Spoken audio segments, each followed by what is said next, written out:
Hello, good afternoon. My name is Briseda and I will be giving SBAR one of my patients today that I had in the ER during my capstone. So I had a 2-year-old male who presented with a fever 101.5 that day. His grandmother brought him in. She was very concerned because he is immunosuppressed. So a little bit of background on him.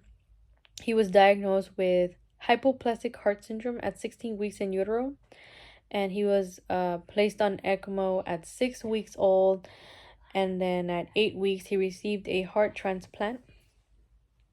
So she was very scared that he probably developed an infection, and maybe she just wanted him to get checked out since he is immunosuppressed.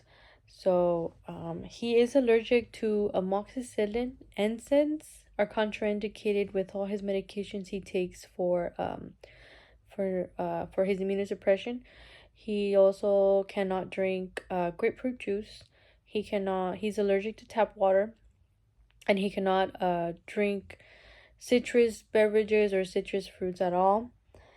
According to the dad, he later came that day. The dad stated that he has been on and off rejection for about maybe since the summer of 2023. He said that he gets better.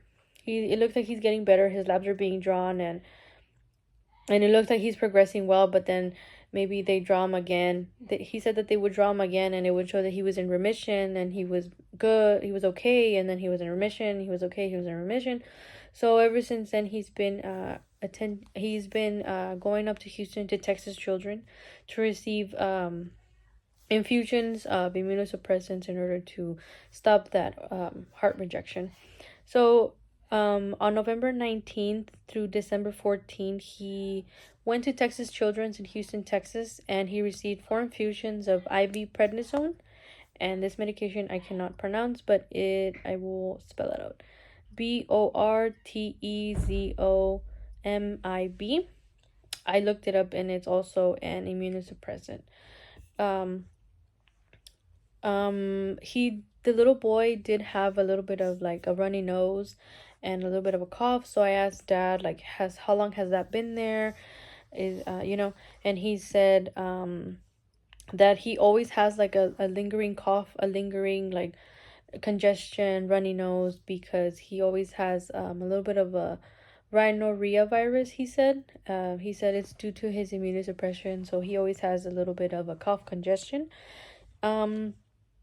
So the provider ordered for us to give IV fluids. We placed a line and draw some labs. So we ended up going with a 20 gauge IV on the right AC, and we started some IV fluids. Got that for him. We drew some blood before giving the fluids, of course, and the labs included a CMV, IgM, an EBV antibody, a BNP, a troponin, ESR, CRP, CMP, CBC, a blood culture, a respiratory panel, and a chest x-ray.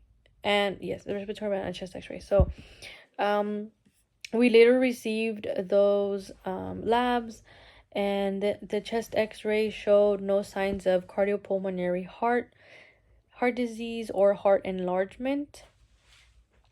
He was positive for RSV. He is negative for strep throat. The ESR, CMP, BNP, CRP are all within normal limits. We are now just pending the CMV IgM antibody and the EBV antibody profile. Results take about like 3 days, so they were sent out. So we would have to wait on that. For recommendations, I recommend, keeping wearing a mask around him, washing your hands. Anybody who isn't supposed to be in the room should step out, just because he is very immunocompromised and you don't want him to get sick further. At the moment, we are just waiting to see if the provider wants to admit him into South Texas Children's. or if the provider was trying to get in contact with Texas Children's in Houston to see what they could do, to see if they wanted to take him in, since he was there last and he just got back that day. So they were still trying to figure out where he was going to go while we wait for those labs.